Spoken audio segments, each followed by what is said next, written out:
Hello there, I am Kim Eickhoff, and today I'm going to talk a little bit about my interpretation and experience with what everyone is calling the Great Resignation.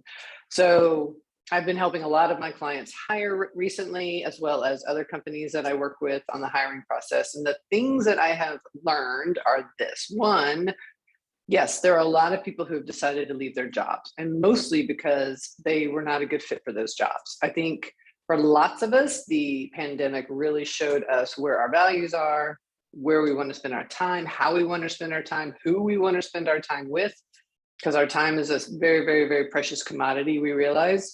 And at the same time, through that process, people have realized that, oh, well, this business isn't quite right. If you're a business owner, I've had lots of clients that have been tweaking their businesses to make them more kind of appropriate and aligned with who they are. And then I think employees are doing the same thing. So they're realizing that this company is not really representative of my values, and I want to do something different. A lot of people took some time off to kind of figure that out, and now they're going back, or they will be going back at some point. Other people just jumped into another job to give it a shot. So how can you as a business find the right people right now and then keep them? So there's a couple of things that I have noticed. One, the companies that tend to be able to attract great applicants are those who are very clear about their vision, their mission, what their purpose is on this planet, besides just making money, right? There's something larger, and they're able to communicate that in a way that really resonates with those individuals, resonates with those individuals who are in alignment with that. So if you are placing an ad for a job position or for a position in your company, make sure your kind of purpose and what you're all about is somehow tied into that ad. Your values are really important. This is stuff that people are really looking for right now. And again, people want to be a part of something and not just a paycheck, not just get a paycheck. So that's kind of the first thing. The second thing is, once you find those people, we really need to have a good plan on how are we going to help train them, help them grow personally and professionally. I know for me, when I was in various jobs before I had my own business, if I stopped growing, I got really bored and really restless.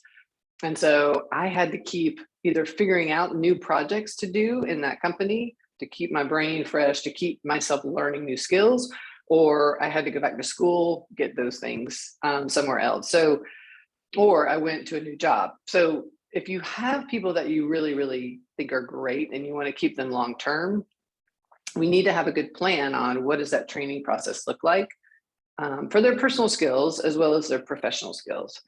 And then the last piece is really just, how you treat people, right? So it's, how do you show respect? How do you show appreciation? If there are things that need to change, with an employee, let's say skills or the way they do something or say something or whatever, communicate, there are ways to talk to that person to make them feel empowered to learn something new and to adapt and to change. A lot of people don't know how to do that. They just tend to either be overly direct, overly critical, and then you create all these issues down the road. People want to feel respected. They also want to feel heard. So if an employee is having a hard time or having some challenges, asking them, what's happening is a really good place to start. Get curious on what's going on before we jump to conclusions and start making a bunch of assumptions. Because what I have seen, like 8 times out of 10, it's not even true. Those aren't even true assumptions. They're not even right. So if you take the time to figure out, maybe I should ask some questions and see what's going on with this person, and then see what you need to do to help them, or what skills maybe they need to learn. Maybe they don't have the resources they need or whatever it is. Then you can make a lot more progress with that individual as well as with the company as a whole. So those are the 3 areas that I see are really important. Take a look at your company, take a look at your business, take a look at the positions that you're advertising for, and see if you're doing all of this in this way, and then see what you might be able to do better. And I think it will help a lot, or I know it will help a lot. I've seen it over and over again. All right, hope you have a wonderful day.